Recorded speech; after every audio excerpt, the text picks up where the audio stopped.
ជំរាបសួរមេដាបេដាអ្នកណាព្យាបាលនិងសិស្សានុសិស្សទីស្រឡាញ់ខ្ញុំបាទខៀងជាម៉ៃជានាយកនៃមជ្ឈមណ្ឌលភាសា AI សាខាច្បារអំពៅមជ្ឈមណ្ឌលភាសា AI ផ្ដោតលើគោលការណ៍សំខាន់3នោះគឺគុណភាពវិន័យនិងសេវាកម្មសិស្សានុសិស្សដែលមករៀននៅទីនេះនឹងទទួលបានបទពិសោធន៍សិក្សាមួយដែលពេញលេញប្រកបដោយគុណភាពកម្មវិធីសិក្សាសម្បូរបែបទាំងក្នុងថ្នាក់និងក្រៅថ្នាក់ដោយផ្ដោតទៅលើចំណេះនិងជំនាញសតវត្សទី21ជាមួយសម្ភារៈសិក្សាទំនើបលោកគ្រូអ្នកគ្រូដែលពោរពេញទៅដោយសមត្ថភាពនិងបទពិសោធន៍ម្យ៉ាងវិញទៀតមជ្ឈមណ្ឌលភាសា AI តែងតែរៀបចំកម្មវិធីប្រកួតប្រជែងជាច្រើនដើម្បីឲ្យប្អូនៗមានឱកាសបញ្ចេញសមត្ថភាពបង្កើនភាពក្លាហាននិងជំនះភាពភ័យខ្លាចរបស់ខ្លួនលើសពីនេះទៅទៀតមជ្ឈមណ្ឌលភាសា AI បាននឹងកំពុងពង្រឹងការអប់រំសិស្សានុសិស្សឲ្យក្លាយជាបុគ្គលដែលមានវិន័យល្អ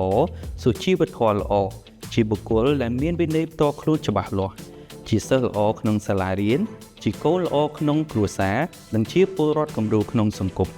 បន្ថែមពីលើកម្មវិធីសិក្សាដ៏សម្បូរបែបមជ្ឈមណ្ឌលភាសា AI សាខាច្បារអំពៅក៏មានបណ្ណាល័យដ៏ស្រស់ស្អាតទីតាំងធំទូលាយមានបំពាក់ជាមួយនឹងកុំព្យូទ័រមានសភាវិជាភាសាខ្មែរ English និងចិនជាច្រើនក្បាលសម្រាប់ឲ្យសិស្សានុសិស្សធ្វើស្វ័យសិក្សានិងស្រាវជ្រាវបន្ថែម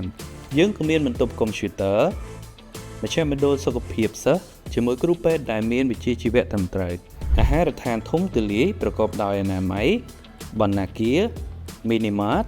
និង Roaster Cafe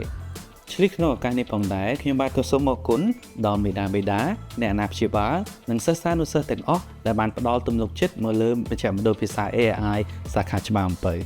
ពួកយើងនឹងសន្យាថានឹងបន្តពង្រឹងនិងរក្សាគុណភាពវិន័យនិងសេវាកម្មដើម្បីឲ្យសិស្សានុសិស្សទទួលបានបទពិសោធន៍ការសិក្សាមួយដែលពេញលេញសូមអរគុណសូមជម្រាបលា